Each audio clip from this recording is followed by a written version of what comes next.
Good morning, everyone. It is November 17th. Going to talk about the war in Ukraine. Going to look at some new battlefield operations taking place in the northern portions of the battlefield. And I'm not speaking about Kursk specifically, but I will start with Kursk. We're seeing a huge amount of action from the Russians as they have amassed tens of thousands of soldiers. They're being supported by roughly 10,000 North Koreans in this area as they try to eject the Ukrainians from Kursk. Now, they're making very, very, very slow, grinding marginal gains against the Ukrainians, but they're taking extraordinary casualties. We're talking in the realm of anywhere between 1,200 to 1,700 casualties per day just to move a few hundred meters in the direction of the Ukrainian border here.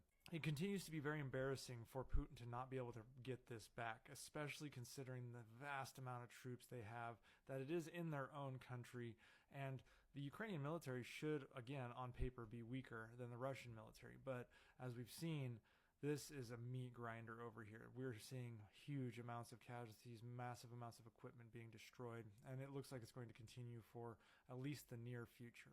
Now, moving over to where the other battlefield operations are taking place, where specifically we're seeing new operations take place on an older battlefield, and this is Kupiansk. So Kupiansk was a region that was in a pretty solid stalemate for about a year at least, since the fall of Kharkiv for the Russians when they were ejected by the Ukrainians. And so Kupiansk has been relatively quiet. And as we look at what's going on here, you can see Kupiansk specifically right here, but it's just a broader series of villages that run in this territory right here that makes up this what is a logistics hub and a transportation hub in this region.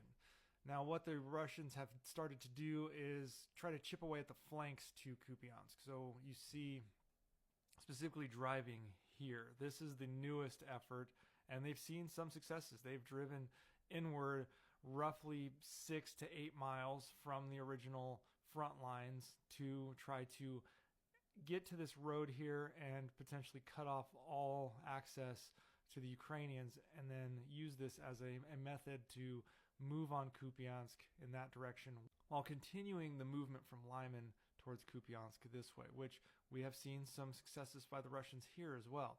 So if we zoom in a little bit closer, one of the biggest problems that Russia has seen was crossing this vast space right here, which is low ground. This is very low ground, so crossing it was very difficult, and anyone coming across here was subject to artillery fire from the higher ground in Kupiansk. And we have seen that they are now able to cross. The Russians have broken through and are crossing and have moved into some of these other villages on the outskirts of the main township of Kupiansk here.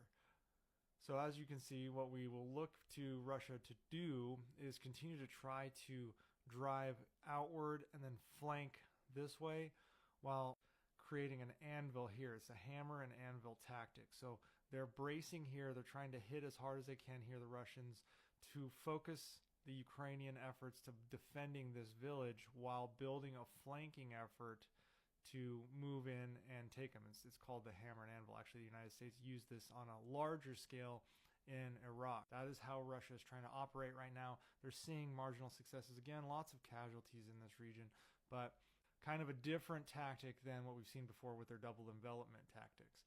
Moving on downwards to Pokrovsk. This has been something we've been talking about for months now, 6-8 months now. Pokrovsk itself still heavily defended. However, you can see the Russians are expanding outward, and I think they're starting to find breaks in the defenses. So Pokrovsk was defended, and you can, as we zoom in here, you can see specifically where they're starting to shoot upward in an attempt to flank Pokrovsk along a different axis here than just trying to continue to ram their head into the concrete wall that is Ukrainian defenses. So it's taking longer. This was originally the tactic that Russia was trying to do, was just trying to run into Pokrovsk and take it. That failed. So instead, they're widening the front line in an effort to spread the Ukrainian defenses out and then make it easier for them to flank into Pokrovsk.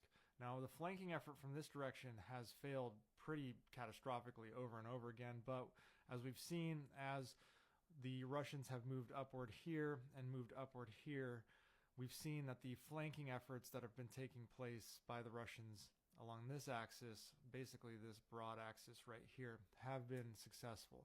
Now again, I want to point out that when I zoom way in, it looks like they're taking a lot of ground, and any ground is bad for the Ukrainians. We do not want the Russians taking this ground from the Ukrainians, but once again, let's zoom out to get the bigger picture here, and we're looking at if Russia had absolute victories, they would take a space that is roughly the size of this dot here, and then roughly the size of this line here.